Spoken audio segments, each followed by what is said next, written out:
আছেন ফুলবাড়িয়া প্রেস ক্লাবের সম্মানিত হত্যাকাণ্ড চালিয়েছে। এটি কিছুই নয়। এখন রাষ্ট্র চিন্তা করো, তারা আবুল কালাম জানাজাতে আমাদের সাংবাদিক বসুন্ধরা টিস্যু অশুদ্ধতার বিরুদ্ধে এক বিন্দুও ছাড় নয়।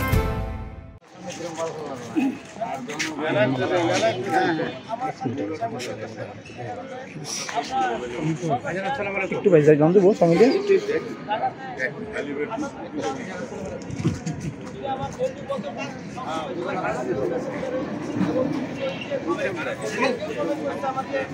আমি জানতাম না সে এত তাড়াতাড়ি আল্লাহ তাকে নিয়ে যাবে, তাও একটি নিঃশঙ্ক হত্যাকাণ্ডে ঠিক আছে।